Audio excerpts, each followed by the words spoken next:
Hey, Figma Bangla Basic Tutorials Part-13 আপনাদেরকে সবাইকে স্বাগতম and this is the last part for this tutorial series. Hopefully আপনারা সবাই 12 পর্যন্ত দেখে আসছেন, যে কারণে অলরেডি আপনারা পার্ট 13 এ চলে আসছেন। and এটা আমার জন্য একটা সার্থকতা যে আমি আসলে দীর্ঘ 2-3 দিন রেকর্ড করার পর আমি এই সিরিজটা শেষ করতে পারলাম।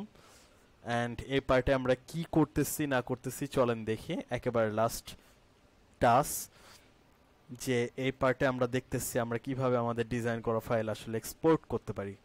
So let's move. আমাদের ডিজাইন করা ফাইল হচ্ছে এইটা।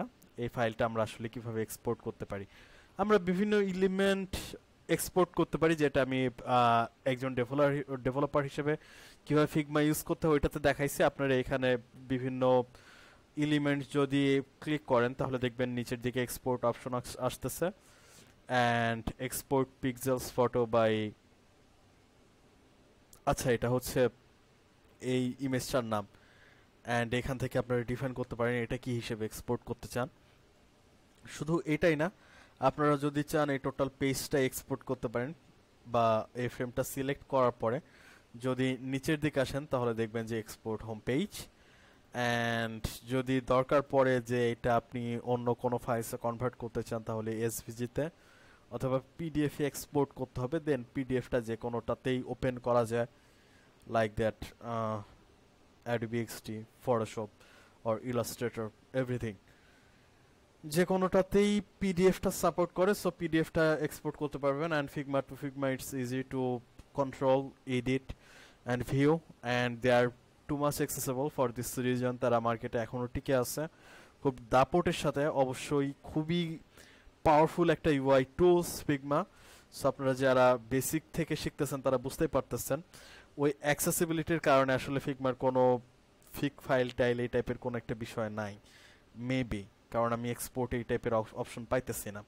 সো আপনারা বুঝতেই পারতেছেন যে আপনাদের এক্সপোর্ট করা ডিজাইন, মানে আপনাদের করা ডিজাইন এভাবে এক্সপোর্ট করতে পারেন। ধরেন আমি এক্সপোর্ট করতে যাচ্ছি হোম পেজ, এটা জেপিজিতে করতে যাচ্ছি, নর্মালি এতে এক্সপোর্ট হোম পেজ, এক্সপোর্টিং। এই যে দেখেন আমার হোম পেজটা যতটুকু আপনাদের সাথে ডিজাইন করছে ওটা এখানে এক্সপোর্ট হয়ে গেছে, বুঝতে পারছেন। সো ফুল আপনারা সব বিষয়গুলো বুঝতে পারছেন অ্যান্ড সিরিজটা এনজয় করছেন। তো এখন লাস্ট যে বিষয়টা নিয়ে কথা সেটা হইতেছে আপনারা প্লিজ আপনাদের ফিডব্যাক দিন। আপনারা যদি ফিডব্যাক না দেন তাহলে আমি বুঝতে পারবো না যে আসলে আমি আপনাদেরকে কতটুকু দিতে পারতেছি।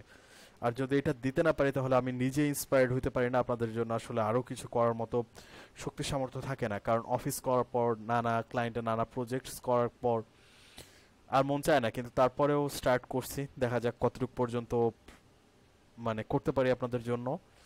অ্যান্ড অবশ্যই আপনাদের যদি কোনো সমস্যা থাকে আপনারা গ্রুপটাতে জয়েন হওয়ার পর আমরা কোশ্চেন করেন অ্যান্ড ভিডিওগুলোতে কমেন্ট করেন। আপনাদের প্রত্যেকের each and every comment, every word আমি দেখি, পড়ি, কারণ বুঝতে পারতেছেন কমিউনিটিটা খুব ছোট বা চ্যানেলটা খুব ছোট অ্যান্ড আপনারা ভ্যালুয়েবল আমার জন্য।